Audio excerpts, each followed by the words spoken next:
Greetings, everyone. Tonight we are debating urbanization. Is it good for society or is it harmful to us as a social species? Tonight I have two guests. Alexander, who is a Georgist economist, who is a radical proponent of urbanization and city life. And we have Aubrey, who is a self proclaimed national minarchist, who is a champion of rural life, distributism, and self sufficiency.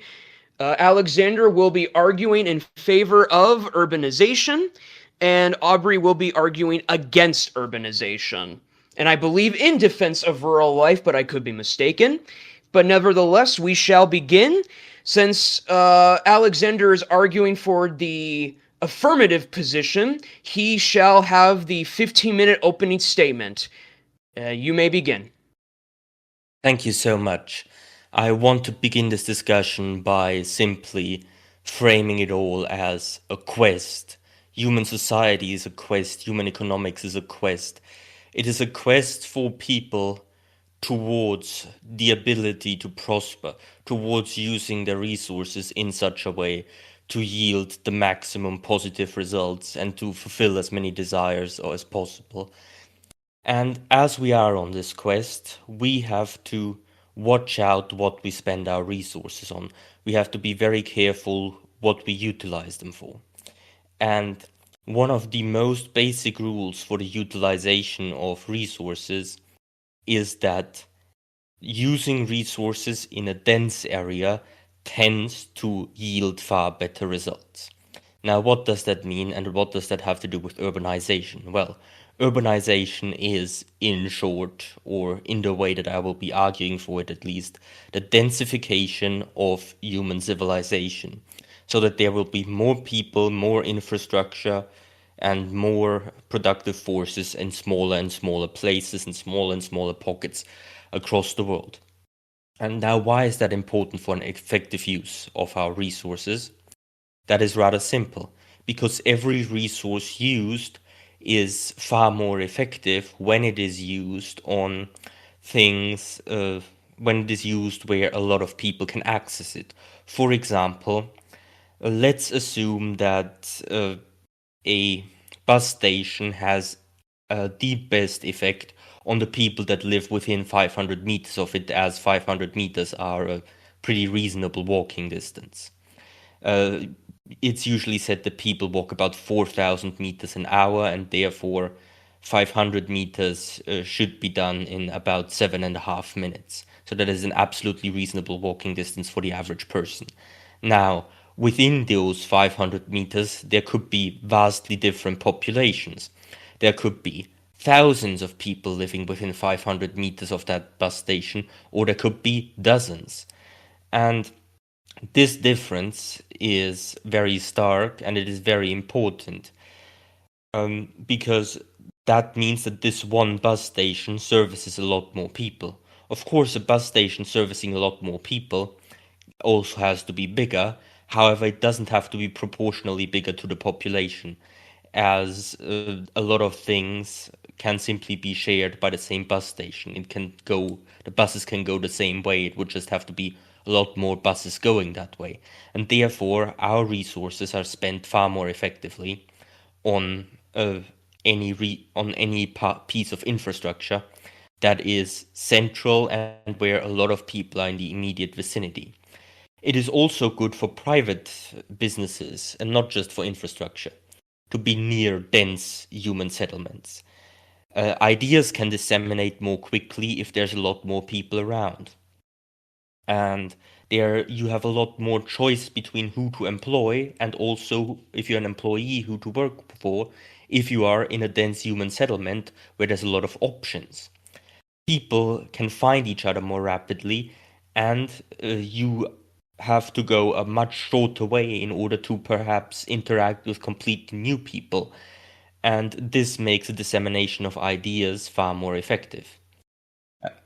And so what happens is a city, or any dense human settlement, I will simply define cities as such, is far better at disseminating ideas for it's far better for infrastructure, and it is far better for people to have a good choice between who they work for or who they hire, which are significant economic upsides. To explain this even more simply, how infrastructure can be a lot cheaper per capita, we also have to think about grid-based infrastructure, for example, electricity.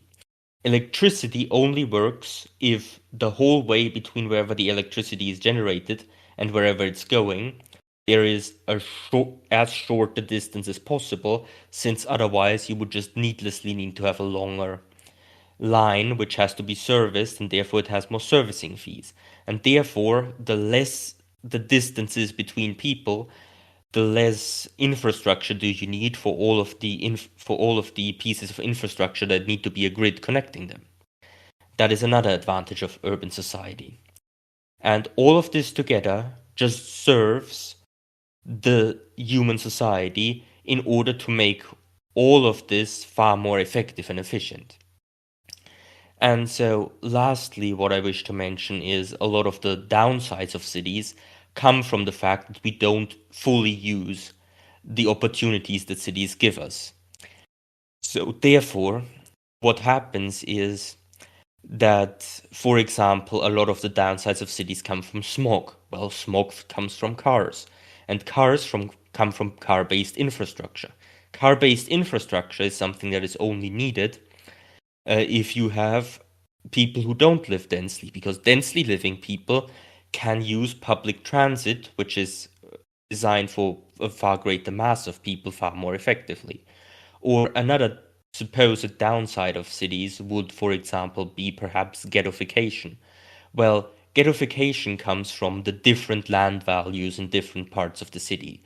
If there is one part of the city that is particularly valuable, then only certain people can afford to live there, while other parts of the city are less valuable and different kinds of people will live there. And this geographic distancing of people will result in certain tensions between the people and certain conflict potential.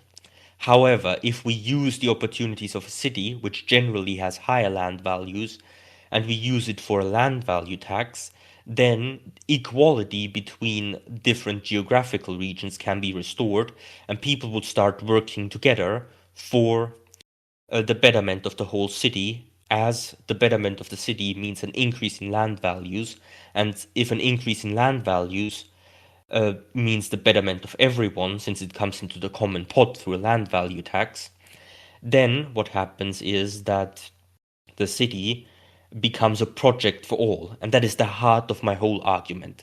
All of this efficiency, this potential for land value tax, this dissemination of ideas, and this greater economic choice, all of that comes together to create an authentic, organic community in which people figure out the best ways how to help one another themselves. Of course, people also form communities in less dense areas. However, due to the efficiency and due to how effectively resources can be used, we will continue to see community efforts yield higher results in urban areas. Which is why I think that most, if not all, of the downsides of cities come from the fact that we don't utilize them properly yet, while the upsides of cities are intrinsic to them and can't be replaced by rural life. Thank you. All right, that was good. You only used half your time. Alrighty, well, a little over half, but that's Yeah. fine. So now we are going into Aubrey's 15-minute opening statement. All right. So I have some notes prepared here. Let's get started. I'll try to make this relatively short and simple. Urbanization did historically correlate with prosperity. I will grant that. It is true that urbanization for the 19th century and parts of the 20th century were directly correlated to more prosperous, wealthier, and more stable societies. But that was because cities used to be indispensable as hubs of information to pool labor and coordinate industries. Those bottlenecks are now solved in the 21st century. We have modern communications technology that solves these issues handily. The historical correlation is no longer causal. It is not required for for prosperity. At the same time, we have a very clear picture of the actual costs of living in a city for not just the single individual involved, but their families and the communities around them. Urban living consistently shows much higher rates of serious mental illness, not just depression, including things like psychosis, anxiety, autism. They sometimes have double or triple the risk of these mental illnesses compared to people raised in rural areas. That's not conjecture. We are having one of the most replicated, repeated, and consistently revealed correlations in psychiatric epidemiology, supported by evidence and meta-analysis in multiple research papers, especially when we link noise, pollution, and crowding to activate pathways of stress. We even have studies isolating the effect of residential crowding, just, like small living spaces per person, like studio apartments and stuff, showing that depression significantly increases in rate, independent of income or stresses outside of just the factor of living in cramped spaces. Urbanization is not only bad for the individual, it is bad for the community because it brings persistently lower fertility, even when controlling for income and education.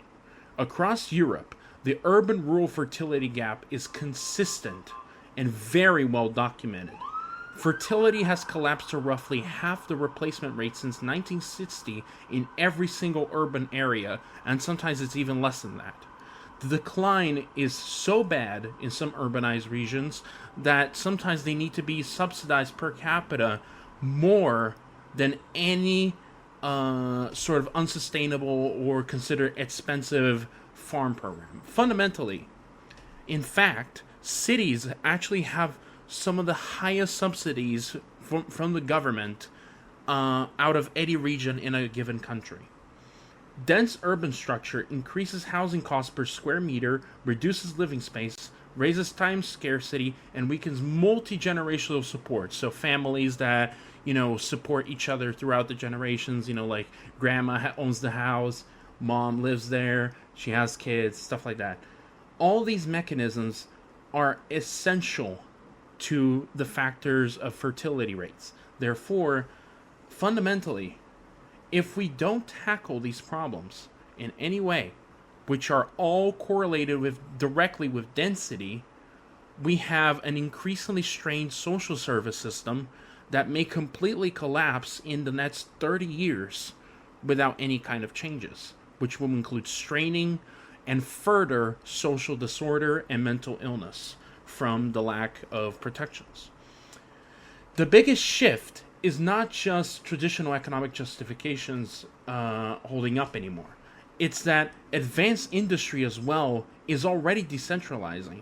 Sectors like semiconductors, aerospace, biotechnology, even data infrastructure are deliberately locating outside of major cities because they cannot stay in cities. It is not just preference. They need the land, they need the energy, the stability, and security. There is a really good example of this. Germany's world-leading manufacturing sector for precision industrial equipment, the Mittelstand, is concentrated in small towns. And there's more. There's tons of examples of this. I mean, there's the Netherlands, which usually has most of its manufacturing in mid-sized towns.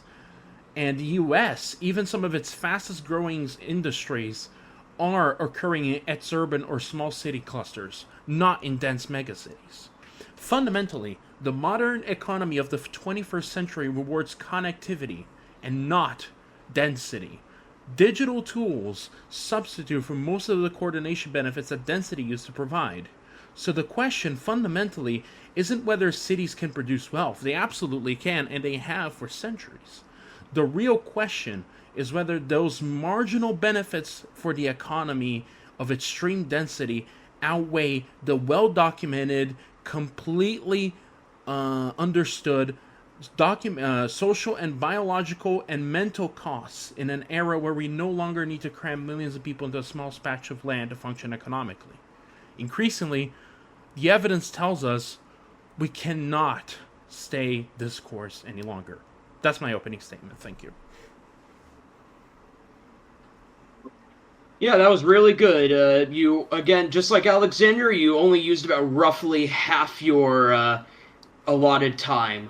All right, so now we will be going into the. Do you two want to do 5-minute rebuttals, or would you rather go into the open discussion? It's up to you. I think an open discussion would be more productive, but it's open to Alexander's take here. What he thinks. If you really want an open discussion, then I think that would be beneficial because I would like to say a very short thing and then just address your points point for point, to which I think an open discussion would probably be more effective. That sounds good. I'll also talk about your points as well because I think it's important to talk about them as well. Don't worry, I wrote them down.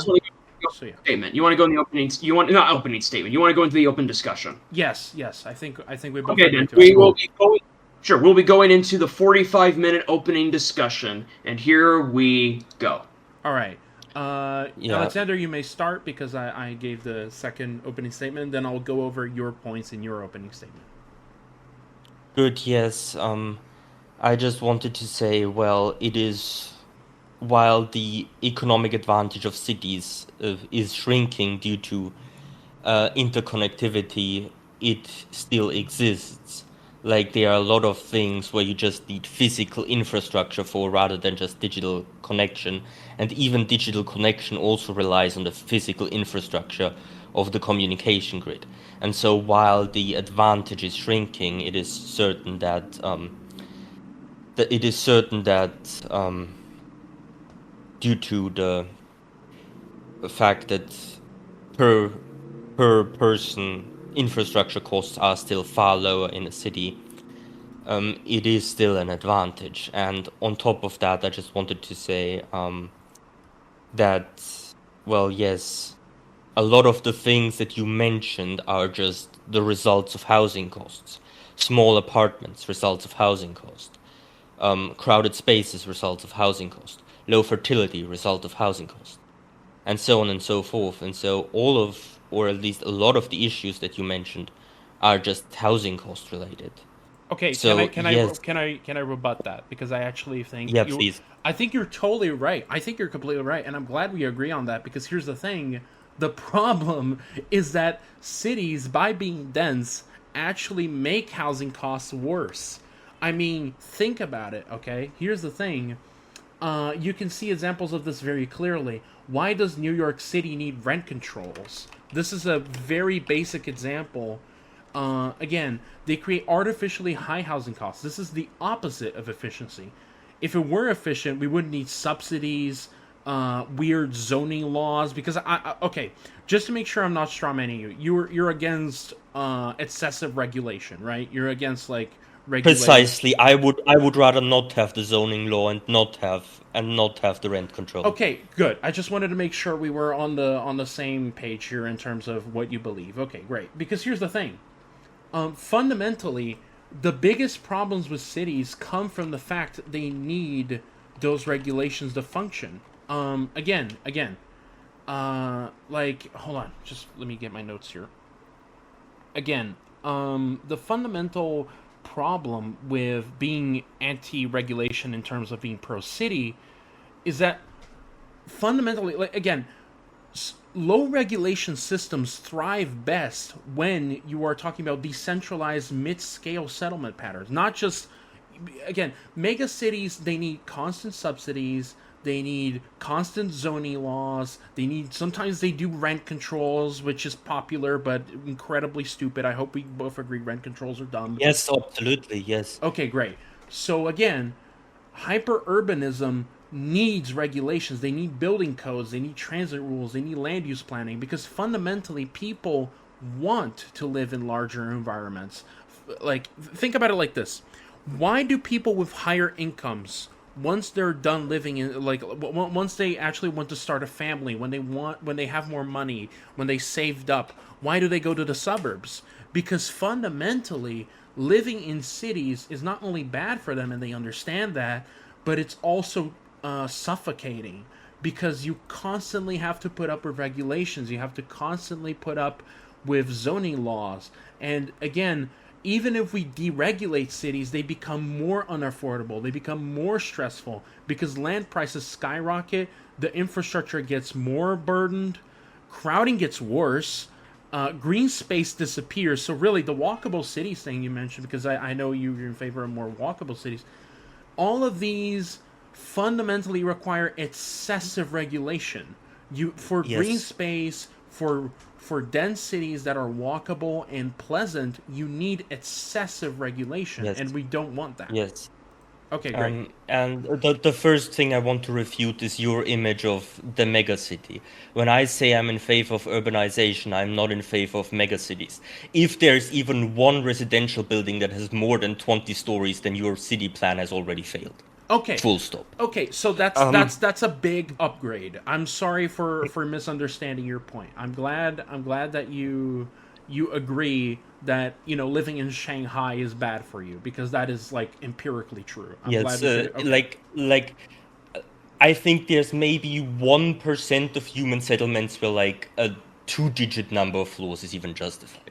Okay. Um, Okay. so yeah, I'm glad uh, we could agree on that when fundamentally. when I'm talking in favor of cities, I am more so talking in favor of settlements that can like actually be dense over a large area. Like skyscrapers need massive spaces in between for heat circulation, for air, etc., etc. You can pack a lot of people into a tiny space in a skyscraper, of course, but a skyscraper is not actually an efficient use of space. One of the most densely populated areas on the planet are the mid-rises in Lisbon, Portugal, the superblocks. So one of the Is most that densely actually populated true? I did larger not know trades. that. Yeah, yeah, the superblocks are one of the like over large area most densely populated areas, absolutely. And this fact is so what I am arguing in favor of is let's have a land value tax. Let's lay out infrastructure, the grid-based infrastructure that will be needed in advance, and then let people figure out themselves how they want to live. And the one thing that is like crucial to that is the land value tax or a land leasing system, some type of value capture system, which is because a lot of why cities are so expensive, a lot of it is, quite frankly, because they're a popular place to live. Of course, with modern regulations and things like that, there's also a simple cost issue that it costs a lot to build something in such a regulation heavy area, and I want to get rid of that. But I fundamentally, what I want is that we lay out infrastructure, we get rid of the regulation, we have a land tax or land leasing system with which the popularity of the area goes to everybody, and then let people figure out for themselves what they want to do with it. And with that, we get rid of a lot of the costs, since like a lot of the secondary costs are associated with like people not being able to afford a home, and therefore we are artificially trying to regulate affordable homes into existence. And once that's gone, we have the space advantage again of like a lot of people within an area is an advantageous space, and then we let people figure it out themselves, and everybody will be able to participate in figuring that out because the land leasing systems will distribute the bounties to everyone, and everybody actually has a fair shot and an input into how people figure that out for themselves. And I don't expect it to become some hyper mega city. I expect it to be uh, a large but decent agglomeration of mid-rises in which genuine organic communities can form themselves. Okay, so that's a lot fairer in many respects. I think you are correct that mega cities, Shanghai, These like all these skyscrapers, they are inherently terrible for mental health. I'm glad we could agree on that fundamental, because that makes Yes. the conversation easier. We're looking for common ground here, not to win against each other, right? So really, my biggest like points, which I think are still important to address, is first of all, you're kind of doing a thing where it's like there's no true city kind of deal, where it's like, I have this perfect city in my mind's eye that has a land value tax that is greatly designed. It's like, okay, I think the biggest problem with the argument is not that inherently your model couldn't work. It's that the problems with cities did not suddenly go away. They are still there. A lot of the mental health problems are still there. The biggest thing about density, again, is that even if we have walkability and greenery, these are excuse me, sorry, I touched on something here. I hit myself. They are design features. They make the place nicer. They make the place more livable, but they are not the problem. The problem and the crux of my argument is that density itself is the problem. And again, density is inherently a whatchamacallit, what's the term again? Sunk cost. It's a sunk cost.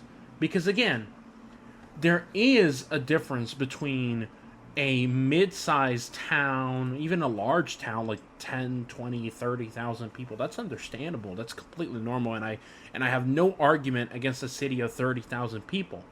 My point is that really, if we have dense metros, like dense metropolitan areas, even if they don't have skyscrapers, they have lower social cohesion, they have higher loneliness, higher stress, higher depression. Fundamentally, the problem is just density. That's the biggest thing I'm against. And again, infrastructure in cities starts cheaper. They do, it's true. But the costs get worse and worse with scale, because then you need really, really good state-of-the-art sewer systems. You need really big grids, big like electrical grids, that can handle extreme amounts of energy. You need complicated, extremely well-designed transit networks and constant maintenance to make sure that it looks, tolerable and doesn't look like a third world country. So again, fundamentally, it's not that it's not, again, the problem inherently with design. The problem is with density. So again, even transit, which you mentioned, it's a good argument. It only works for mid-density. In extreme density, transit becomes fragile, it becomes overcrowded, and requires a lot of public spending. You end up needing police. It gets worse and worse and worse. And again, concentration gives diminishing returns constantly. It doesn't actually exponentially improve. I can get you sources, by the way, if you need any specific ones. Well, I am aware of most of these things, and the first thing I want to say is the most expensive per capita infrastructure is pretty consistently the suburb. The suburb is a particular issue with like per capita the most expensive infrastructure. Like core cities, even in hyper-dense cities like New York, the suburbs of New York still per capita eat up more funding, and suburbs are generally a huge money sink for cities. So the fundamental discussion is from which point onward does density get diminishing returns. And I'm not here to stand and say density gets diminishing returns from exactly that point. I am not here to make some central planner's argument. Sure. I am here because I argue in favor of, and I don't know if you've read it on my Substack, I actually specifically have a post about cities, because I think that people can fundamentally form their communities best when they just talk to one another and when they decentrally arise from people's actions. When I think of, I will go to give you 2 points. One, what are we gonna do with the cities that exist now? And one that is, how are we going to expand or build human settlements in the future? Sure, that sounds So, good. Take your time. my first point is, what are we doing with cities now? We get rid of the zoning laws, at least most of them. We get rid of the bureaucracy. We introduce land value capture systems and salvage what can be salvaged. Sure. Because cities are already there, like even in your hyper anti-urbanist view, like I doubt that it's at least a short-term goal for you to actively tear cities down. I mean, Of course if not. we have, if we have like, Yeah. I'll talk if we about have my like plan for cities later, but please continue. I'm yeah, sorry. I just wanted to. if we have a consistent, if we have consistent proof that a certain area is just a goddamn money sink, or is just horrid to live in, then it's obviously going to have to be solved, but it's gonna be solved by allowing people to build things elsewhere and by allowing people to solve it amongst one another. Now, Okay. the other thing is, what are we doing when we build new cities or new parts of a city? Sure. Well, I'm going to start with a completely new city, since like new part of a city is just an extension thereof and would just not require It would. Yeah. the It might original even part. exacerbate issues in some cases. Yeah. So Yeah. I'll be totally. I'll be as fair as possible and let you make like a planned city. Okay. Like not planned, but like vaguely. Oh, this is Like, where we'll yeah. make a new city. Like, Like what the Netherlands is doing, maybe. new city, yes. So like, and if we are assuming just an extension of an existing city, it's just the latter parts of that plan. Sure. So okay, we need to find a place that is even suitable for human habitation. We are not gonna build a city on Mount Everest, and we're course. preferably not gonna build a city in the middle of the desert either, even though a lot of tech bros really want to do that. I don't think that would be I don't think that would be particularly feasible. And so, It might be feasible, just really expensive. yeah. But yeah, continue. I'm sorry. Yeah, it's just a stupid idea. And we start by planting an economic core that is either one industry or a set of industries that have relatively high labor requirement. For example, as you said, the small German towns, which all have like one or two manufacturing plants in them. I actually live in an Austrian town that is a similar concept. It's a 10,000 people town where the Okay. only like major industry is one laboratory glass factory. And we have this economic core, which is the reason why people want to move there in the first place. Then from that economic core, we lay out our grid-based infrastructure, our trams, our fiber optics, our electricity, etc. We lay that out from that economic core. We have some land value capture system in place, and then we just let people settle. If people think they should settle less densely, they can do that. If they think they should be denser, they can do that. And we just let people figure it out amongst each other.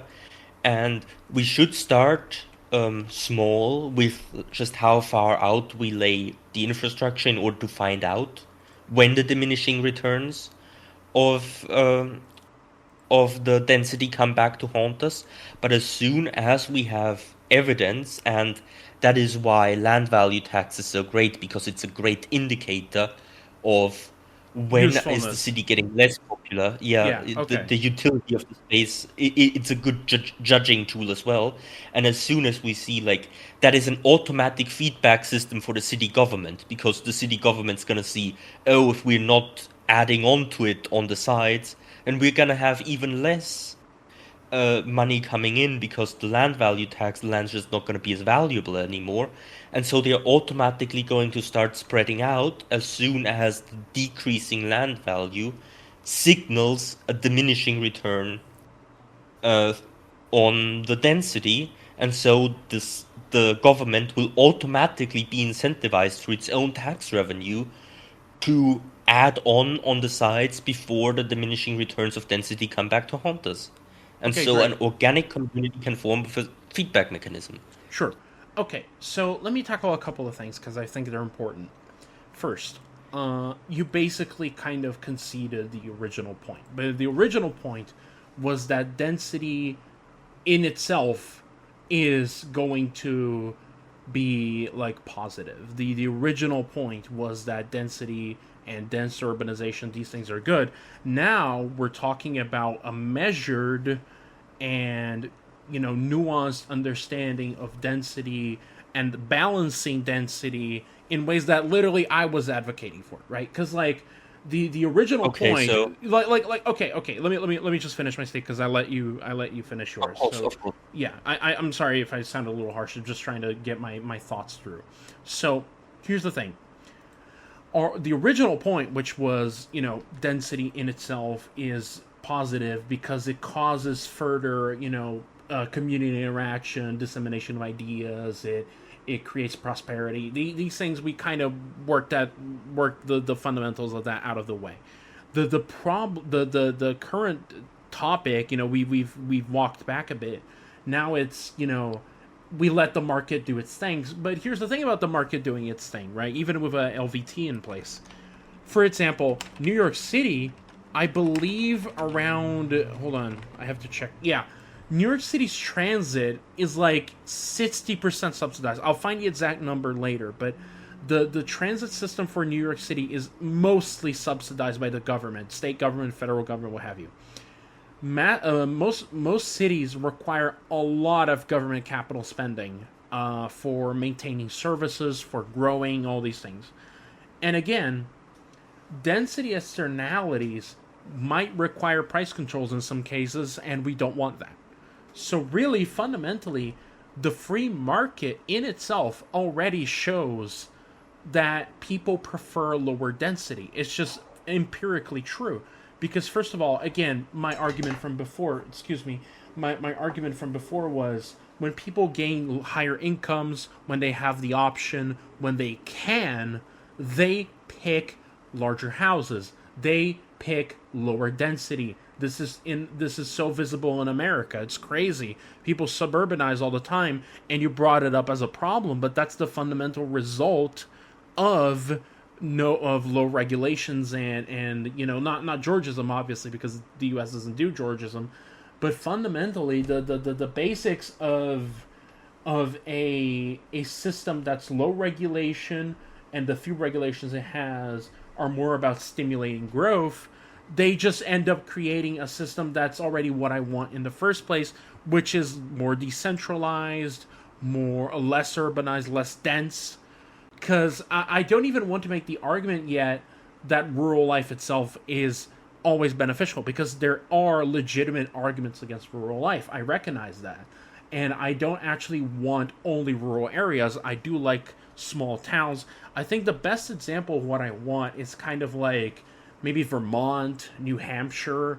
Those kind of like, there's small cities of like 50,000 people at most, but it doesn't get dense. And that's what I'm advocating for, really. It's a lifestyle that maintains the community roots, that maintains the higher fertility rates, that maintains those things without foregoing connectivity.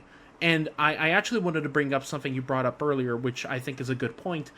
There are still the question of connectivity infrastructure, like internet, telephone signals, all that. These things don't require density either. The Americans have built extensive amounts of telephone lines across literal deserts and mountains. That's not really like the biggest problem.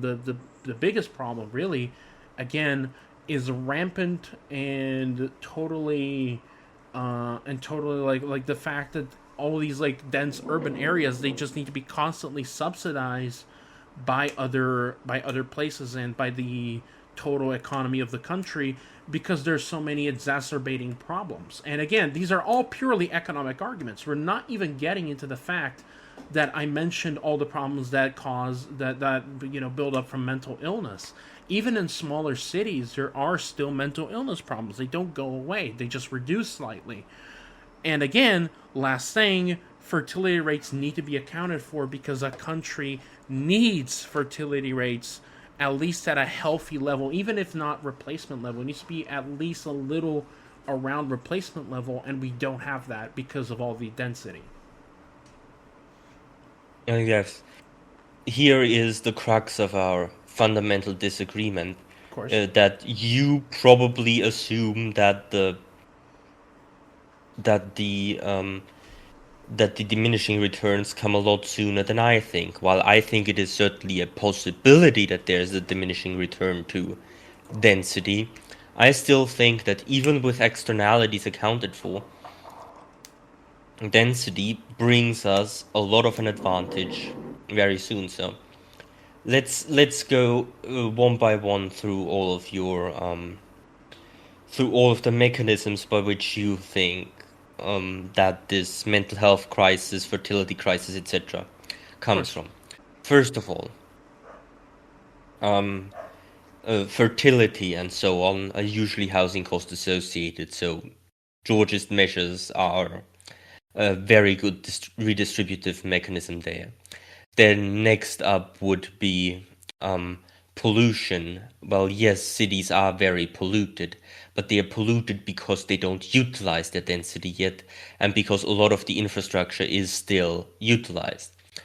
Then on top of that is the fact that suburban, specifically suburban, I'm not saying rural infrastructure, I'm saying specifically suburban infrastructure, the American attempt at having city-level services while having rural-level densities is a huge money sink, and by far per person the largest negative in any city budget. And you said that the suburban life is what comes from taking away regulation and giving people prosperity. Well, there are still a lot of very wealthy people who live in core cities, and in fact, often it's only wealthy people anymore, which I don't want, obviously, but it is a fact. Like the very wealthy, they seem to live in cities again. And of course, there's a lot of people who do live suburban lifestyles, but that seems to be more so a middle class to upper middle class thing. And the second thing is, it certainly isn't what comes about when there's no regulation, because the suburbs are literally the result of single family only zoning. And so we would see vastly different things from traditional American suburbs if we took away a lot of the regulation, which to be most of the clear, I regulation. wasn't defending American suburbs as ideal. I'm just saying that it's a result of low regulation in those areas. But you're right. You're totally right that zoning is a big part of why they get built. But again, okay, I'll let you continue. I'm sorry. I'm sorry. You're right. Yes. And yes, so the fertility issue is connected to the housing issue as well. The mental health issue is, I think, that is one of your fundamental errors that you make. And I'm going to go into that in more detail now. You confuse density with crowding. But what is density and what is crowding? Density just means there's a certain number of people within a certain area. Crowding means there's a certain number of people in a certain amount of area, and it's noticeable. There are vastly different ways to do density, many of which don't have many issues with crowding. Obviously, eventually it's going to come back and have a diminishing return. But crowding is something that can be delayed a lot through certain measures which are, again, density infrastructure based. if you don't have as many parking lots because you have a very robust transit system, if you have a lot of green spaces, if you have those things, maybe even rooftop green spaces, which are all things that are often blocked by regulation, and which are all things that are often the result of and which are often the result of regulation and just lacking community initiative and creativity, which also arises from the regulation essence.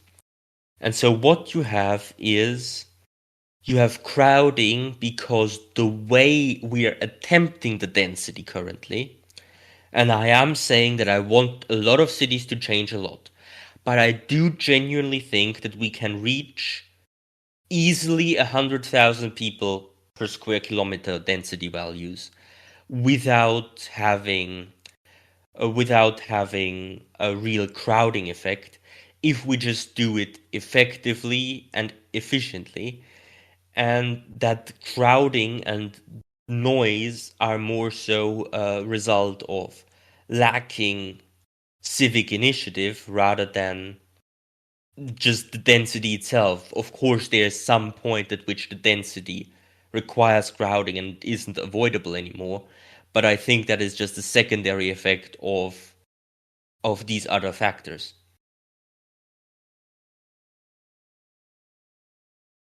Okay, can I tackle this specific point, because I think Gladly. okay, great. So, first of all, the distinction between crowding and density, while nuanced, it's important. It's a good nuance to make. It's not what the studies I'm talking about are controlling for. I can actually pull them up here in a second. I have to actually get them though. For example, there is a study from Beijing, which let me actually read it here. 1 second. I have to open it in, just 1 second. Where the fuck is it? Excuse me. Oh, okay, I found it. Homemade Blues, Residential Crowding and Mental Health in Beijing, China. So, this study specifically, let me get the, yeah. It shows that living in dense and generally small apartments, even if we're not talking about skyscrapers here, is significantly associated with higher risk of depression. It's more about the living space than necessarily the type of residential building. So fundamentally, again, 1 second. I'm just having to read here to make sure I'm not lying or about anything. Again, density itself increases the risk for mental illnesses even when crowding is controlled for. They're additive, not mutually exclusive. That's the whole problem. So again, really, it's not about like the distinction is important, because we're not talking about making India here. Nobody wants New Delhi, right? I hope you don't want New Delhi, because it's a horrible place. But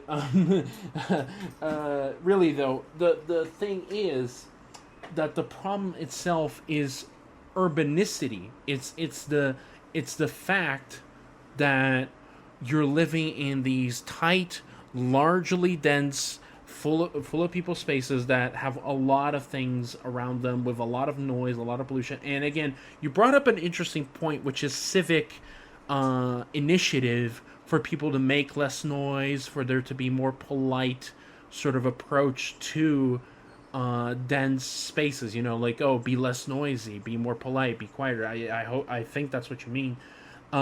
These civic initiatives sound good, but again, fundamentally, they require human agency in variables that just do not need to be accounted for otherwise. Like, they don't need to be a problem in pretty much every other situation.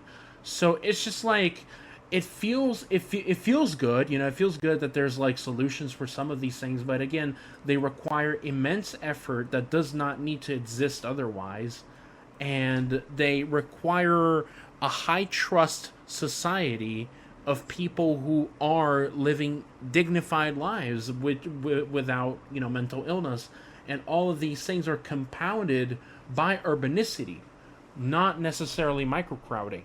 We're talking about European cities here and Beijing. These are not shitholes. These are relatively stable cities. The problem is density, extreme urban density. Like, even, in general, it's not that, oh, it's poorly planned. The problem is density as a whole.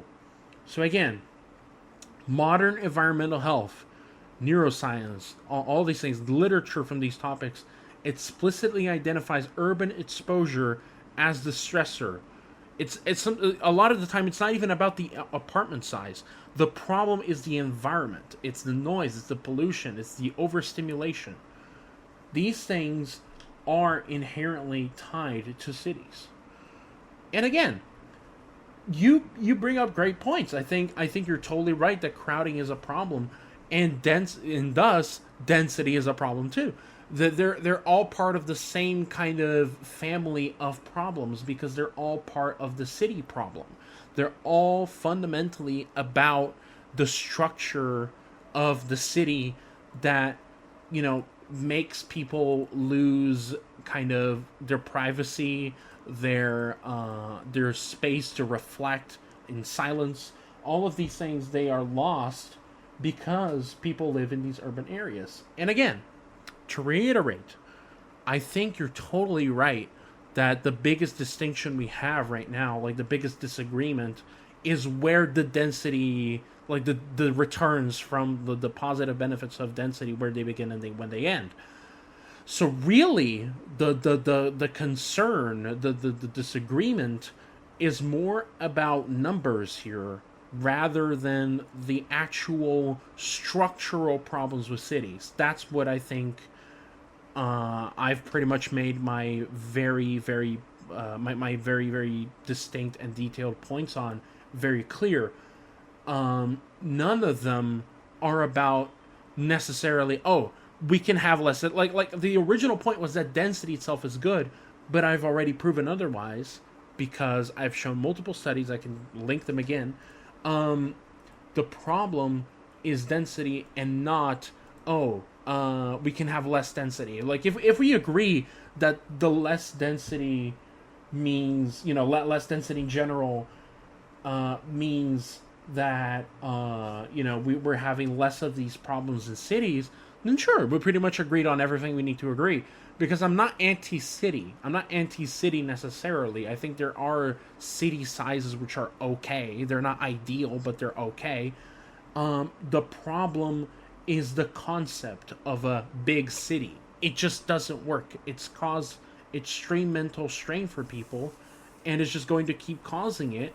And again, we don't need to live in them. We don't need the networking there because fundamentally we already have the internet. We already have so many things about the 21st century that don't make it a requirement anymore. All right, that's my point made. Yes, so I'm kind of honestly confused right now about which point you're making. Are you making a point against density? By or the are way, you just making real quick, we have about 8 minutes left for the open discussion. Okay, I'll make it super clear. I'll make it super clear. Because I feel like I might have been a little too vague, and I'm sorry about that. That's a problem on me. My point, my fundamental crux here is that I think cities above a certain density are just completely unviable, and I think it's a much lower density than the one you're advocating for. That's basically my point. Yes, so just to address the civic initiative point more concretely, I wasn't just talking about like individual choices. I was talking about people actually banding together to make something new, to put up noise barriers, to make something quieter, to put in place measures to stop pollution, etc. And especially with pollution, we have the issue that cities literally stop pollution. Like an efficient city, a dense city, has more walkability, has more transit, etc. Hello? Hello? in Alexander, total. you lost your audio for a second. Yeah. We Hello. can Please hear make you. your point again. I'm Hold on, so yeah. sorry. You fell for a So second. yeah, cities. Yes, cities are. When I was talking about civic initiative, I was talking about actually people banding together in order to achieve a better quality of life in the city. And cities help us against pollution because density prevents a lot of the worst types of pollution, traffic pollution, and so on. And what I was also saying is that, yeah, kind of lost it. Yeah, right. What I was also saying is that if we talk about a city, then we talk about far more opportunities for people to work together. And I am not advocating for a specific city size here. I am simply saying whatever size cities will be is going to be a density. And the last point of views that I want to refute is like this idea of like because the infrastructure has to sustain such peak times or like such peak strain, it eventually becomes more expensive. That might be the case, but I don't think it is the case because currently the most costly per capita infrastructure is as said in suburbs. So suburbs have a worse economy of scale compared to To cities be when it comes to totally clear, infrastructure. to be totally clear, I never advocated for suburbs themselves. I don't think Good. we should be having American style suburbs everywhere. That's not Yeah. my point is more about having small towns and kind of like because I think we agree both that American suburbs Yes. are harmful 5 minutes. for yeah. Okay, so I think we should start. I think we should start thinking about how to like where we can find sort of maybe not agreement, but like a point where we can like say okay, Yeah. fair enough to each other. How about that? Can we try to find like Yeah. common ground here? I'm saying that like um what I think is that if we let humans freely choose their residence and we have all of these freedom enhancing measures such as land value tax in place, I think it is not only possible but very possible that that life will be happening in a lot of small towns dotted all over the landscape, but I still do think that these individual small towns will be very, very dense. So like I think that it will essentially be like um whatever uh whatever the local factories in needs in personnel times some factor determined by what the families and the people going around that personnel are going to form in businesses themselves. And I can very well imagine that none of those will have populations over maybe 50, 100,000 people, perhaps. Maybe if there's some particularly advantageous location, it will happen, but I don't even expect it to happen that often. But what I do think is that the way these people are going to live together is going to be hyper dense by our standards. But because, uh, and I do agree that the way we are doing cities right now may be very harmful, but because of this possibility of civic engagement where people come together to build systems against the negative effects, and because of the possibility of also just that land value tax would give us to just have everybody have a genuine say, as everybody will have more market power, and the high housing cost is going to essentially go back to the people. There's going to be a lot more ability to change things, and because people are living densely and because one small change can have a lot more of an effect when people live densely, we are going to see a lot more civic engagement than we would in a more ruralized community. So I can very well imagine that it is possible for towns to be very small, but I still think that those small towns are going to be very, very dense in and of themselves. Okay, so just so I understand, we do agree that cities, like a lot of cities, not necessarily all of them, but many cities right now, they are not well designed, they're not well structured, they do have problems, and they do cause mental illness problems. Do we agree on that? Yeah, I don't know the studies top of my head, and I haven't studied them nor looked into them, but I'm going to assume that your interpretation of all of these studies is correct, and also that the studies are correct, simply for Sure. the sake of this debate. Sure. Yeah. I can send you them Yeah, later. and I can send you like a list later. So sure thing, but I'm going to assume that they are correct, and if that is the case and that you are correct, then you're going to have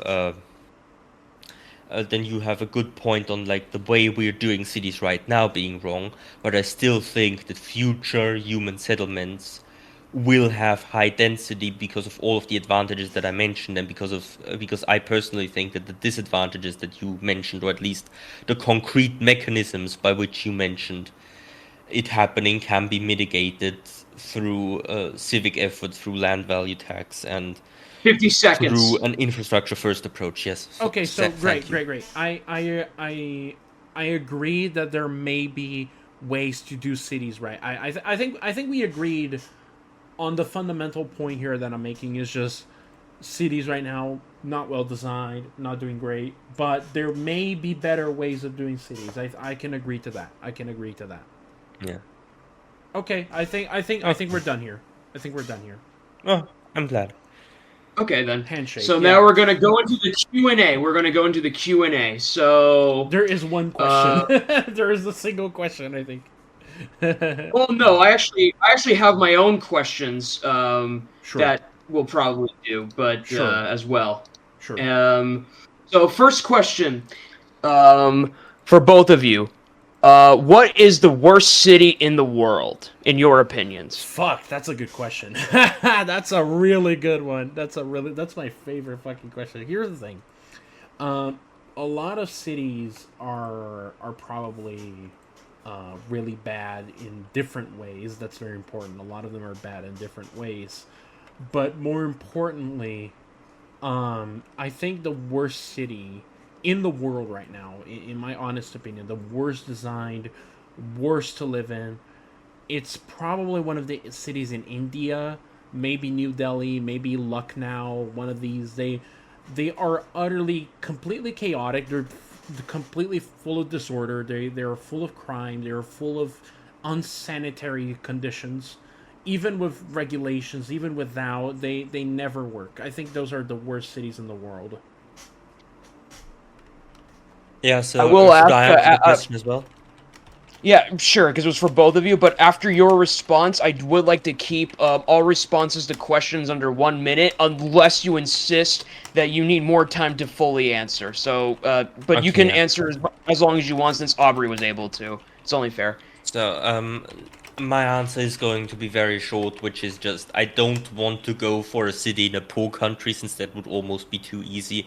Like in fair. absolute terms, the worst city, he was probably right, but like in a really wealthy country, the worst city.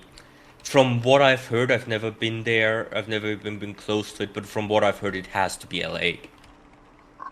Yeah, no, Okay. that's a fair option for the first world. You're absolutely right. LA is All right. really bad. Okay, then. Second question. Even if anti-urbanization advocates were correct that with respect to all the moral and social costs, such as lower fertility rates, higher mental illness, would you, Alexander, still favor urbanization on utilitarian grounds? Like, it's still the best of all options, even with all these high social costs? I am always very fond of including every externality in a consideration, and when I talk about the quest for prosperity, I obviously also consider the quest for mental prosperity, and so if there is a density above which any negative effect can be proven to not be mitigatable, and to be able to, and that this will certainly go down further than any other advantage will continue to go up. If that is concretely proven, then I would never advocate for any density above whatever point that is. Okay. Aubrey, do you have a response, or should we move on? I think it's fine to move on for now. I'm kind of Okay. tired like mentally. Sure. For Alex, are American suburbs not a rational response to the decay and crime of urban life in the early to mid 20th century? Well, the early to mid 20th century, I don't know when the crime spike was anymore. I don't remember, but Can I help you with that? were the suburbs a rational response, like perhaps by the individuals moving to them. It was not a rational response by the governments that regulated and subsidized them into existence. Well, that's democracy for you. I'm just kidding. Go ahead, Aubrey. Yeah. First of all, I believe the really big suburbanization waves happened in the 50s, which didn't have a crime wave. And the second one was in the 70s and 80s, which did have a crime wave. But I think that's fair. I mean, I think a lot of what made American suburbs is racial, social, and related to crime. Absolutely. And for a micro level, for individual families, I don't blame them at all. I think the suburbs can be very toxic. They can be very unproductive. They can be very unhealthy for community building and for life in general. But fundamentally, it makes sense why they happened. I think that's a fair way to put it. I love how we essentially share hatred for suburbs. Yeah, that's the funny thing. That's the funny thing. We disagree on, like, we're like, cities are better. No, rurals are better. But we All right, we both have to move agree- on. we both agree suburbs. We have suck to ass. move on. I'm sorry. That's I know fair, we have a that's rare fair. moment of unity, but we have to move on. That's fair. Aubrey, from a Marxist perspective, while cities were built off the extraction of surplus value, they broke the back of feudal and patriarchal institutions, which often kept workers trapped in small rural areas. How do you intend to de-urbanize without restoring these feudal and patriarchal institutions and what Marx called the idiocy of rural life? So, first of all, I'm obviously an idealist. That complicates the Marxist lens. But I will play along, obviously, because I think it's important to make arguments even in unfavorable territory. But I believe that the best ways to secure deurbanization range from, first of all, social awareness of the effects of cities. This is very important. Without social awareness about the effects of what it's causing on people, nobody will do anything. They will simply think it's part of the reality, and they just have to put up with it. Second of all, temporarily, I would be in favor of subsidies at some level, even if I'm personally against subsidies in most cases. This is an issue that is so moral and so important to me that I think it's morally acceptable to compromise on my stance on subsidies, to temporarily subsidize rural areas. Wrap And it up. also, I'd be in favor of a new Homestead Act to further Time. encourage rural life. Yeah, okay. Done. Do you have any response to that, Alex, or should we move on? Oh, I think on his terms that was a pretty fair response. Okay, great. Okay. It actually gets me to the next question I have for you, Aubrey. Aubrey, you are a self-proclaimed national minarchist, so you want the most minimal government possible. How do you intend to move industry and commerce to rural areas without heavy state intervention that would call your political identity into question? That's a good question. That's a very good question. That's a phenomenal question. Like I said prior, I am willing to bend a little bit the rules for moral reasons. I think morality is more important than ideological rigidity. But I think the biggest aspect, which is important, is the conversation around cities. Without social awareness, nothing gets done.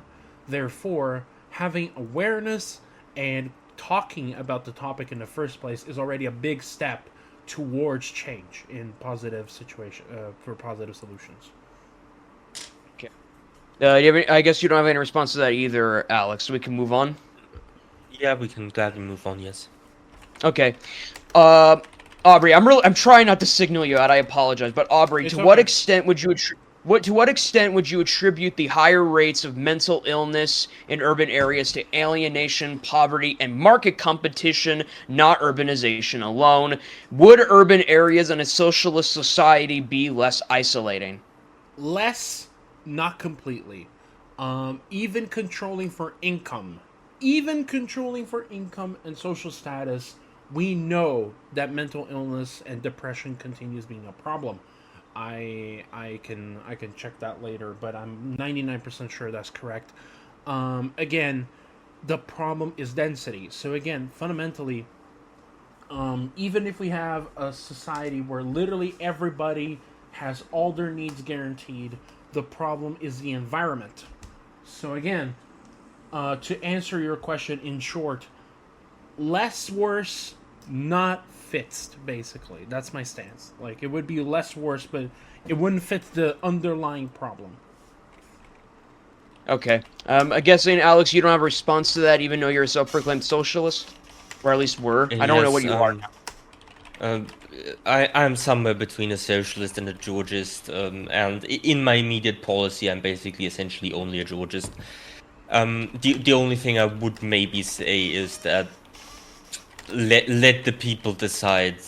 Let the people decide what's worse and what's better in way of life, and just Sure, provide I the can actually agree to infrastructure. that. I can actually agree to that. That I think part of it should be a social thing where people decide what they want to do.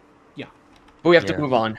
We have to move on. Alexander, wouldn't mega cities be the logical conclusion of the land value tax, since cramming people into dense housing is a more efficient use of natural resources as opposed to having an abundance of single-family homes and or small apartments?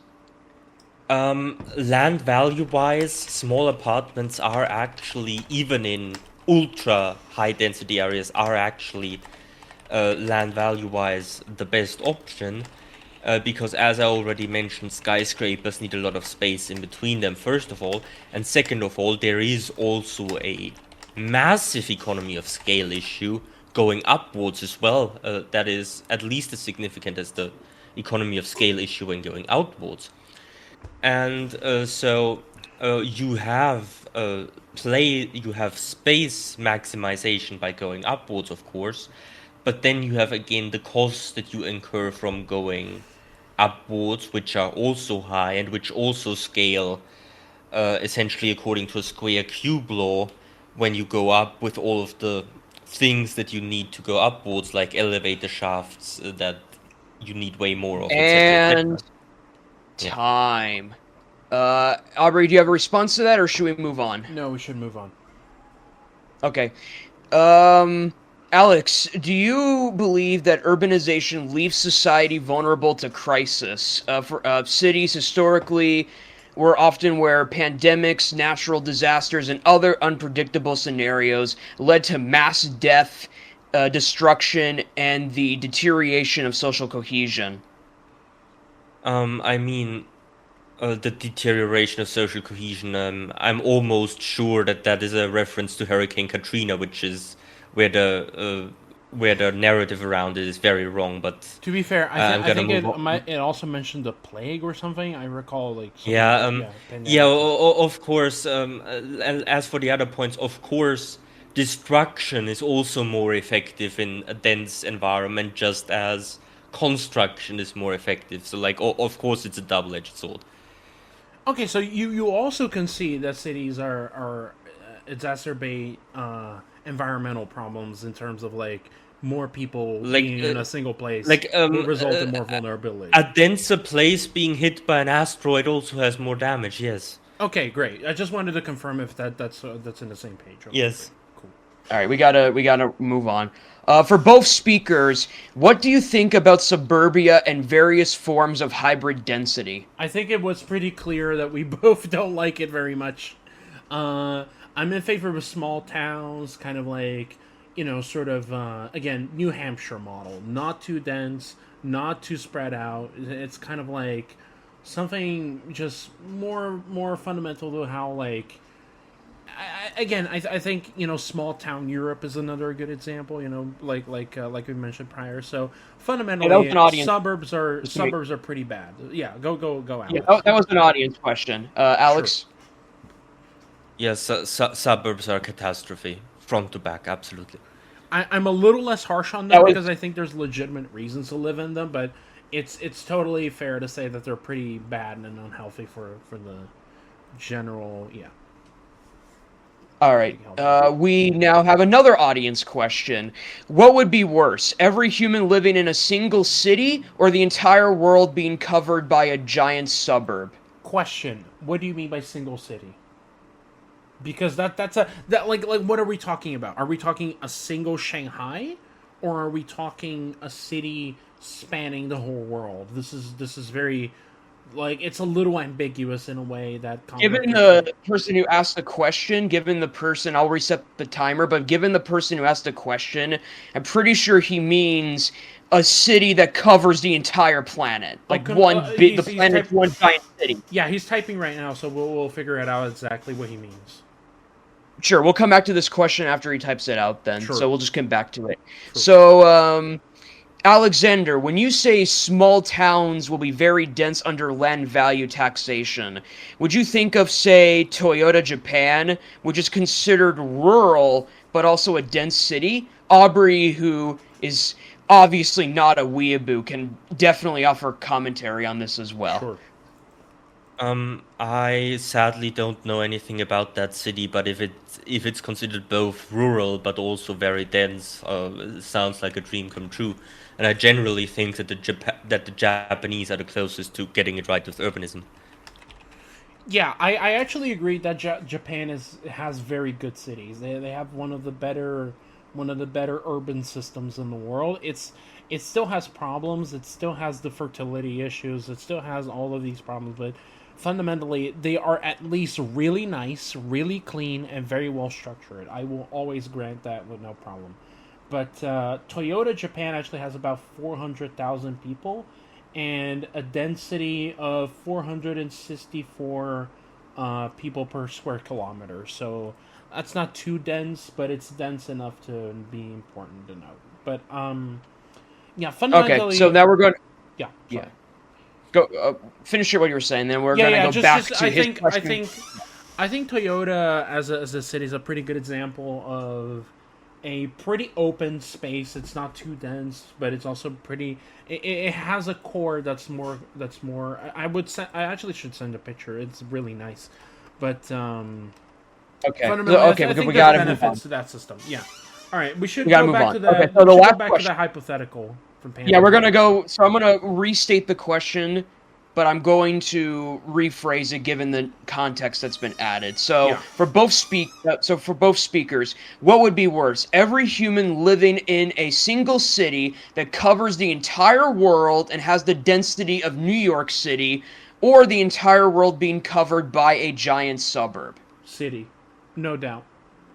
I don't like suburbs. Not a huge fan of suburbs, but like Jesus, man, that's grim. Oh, let me rephrase. I apologize. I misspoke. I meant to say what would be worse: everyone living in the entire world being crammed into a city with the density of New York City. I understood what you meant. People, yeah. Yeah, I understood what it meant. Yeah, my stance is the suburb would be a lot better. It would be at least a humane sort of spacing.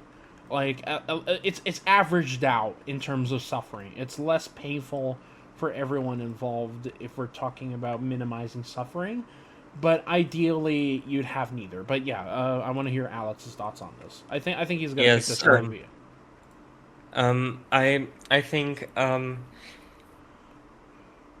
if we're cramming all people into one city, the density of New York, then what's gonna happen is the people in the middle are going to live in like bleak freaking spaces unless we do that very well.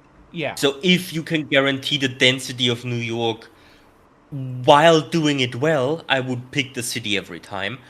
And another argument I want to make against the suburb and in favor of the city, every single human being living in a suburb would probably deplete natural resources. And everybody knows I'm not the biggest environmentalist. Yeah. But everybody living in a suburb would probably like decimate the environment so much that it would like I actually can see kill that's people. true. I can see 10 that's seconds. true, actually. I can see Okay. that's true, yeah. I Alright. think that's all right. And time. Okay, so now we're going to go into the 5-minute closing statements. Aubrey,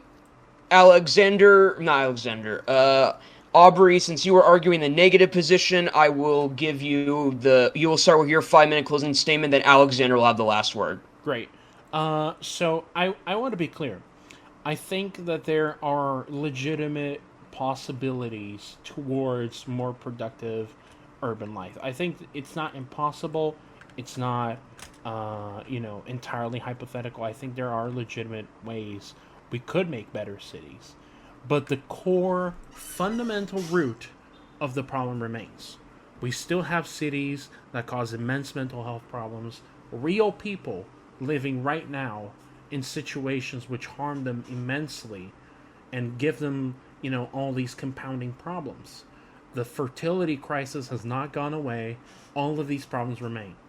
Therefore, fundamentally, the points being made are important. They are good. They are nuanced.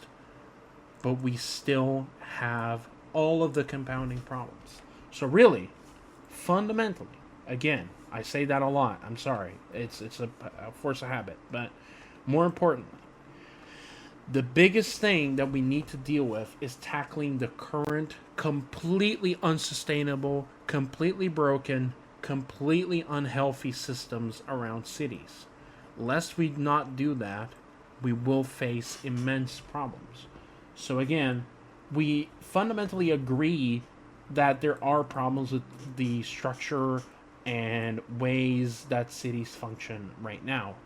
However, that does not excuse their position, and it does not mean that we should be allowing ourselves to live in dreamland about hypotheticals.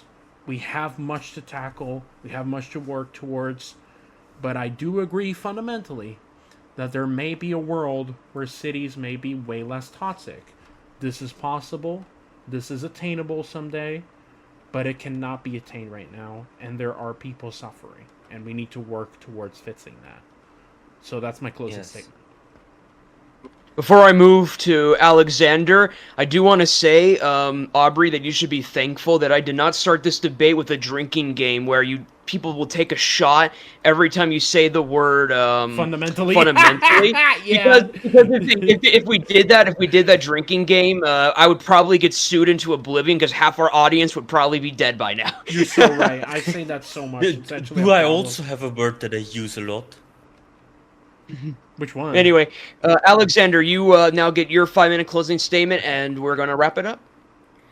Of course, our cities today are in serious trouble, and I am not going to deny that what these studies that Aubrey cites say may be true.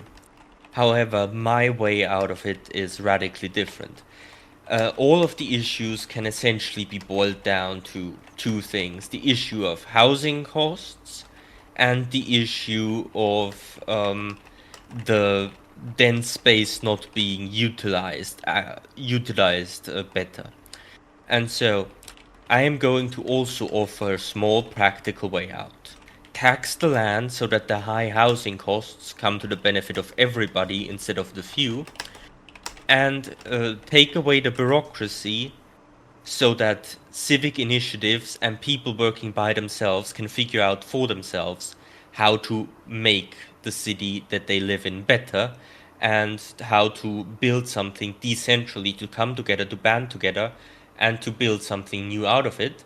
And the last piece of the puzzle is, whenever we physically extend the space that we occupy, do it with an infrastructure first approach, where you first lay out the infrastructure and then let the people organically form around it.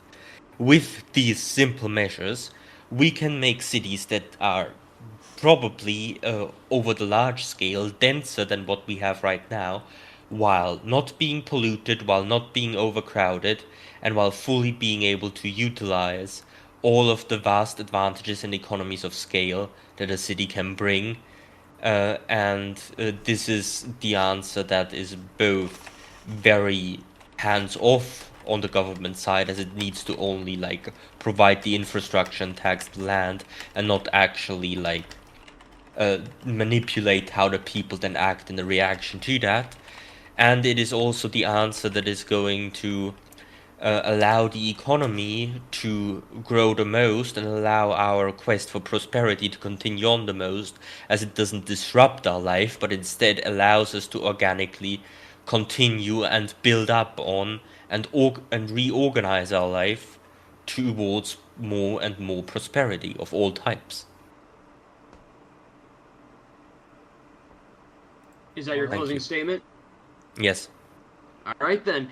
Well, that about wraps it up. I appreciate both of you coming on to debate this topic. It's a very important topic, and has been for centuries at this point. I would attribute to modernity, but I think we reached a good stopping point. So, again, thank you. I think it was very productive, too. We had a good conversation.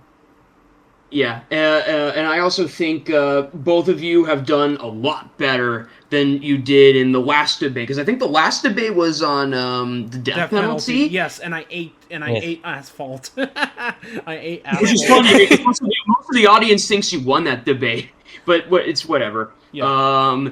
Yeah, I think that's about it. So thank you, and thank you to our audience, and we see you for the next debate. Thank you. Peace out. Thank you.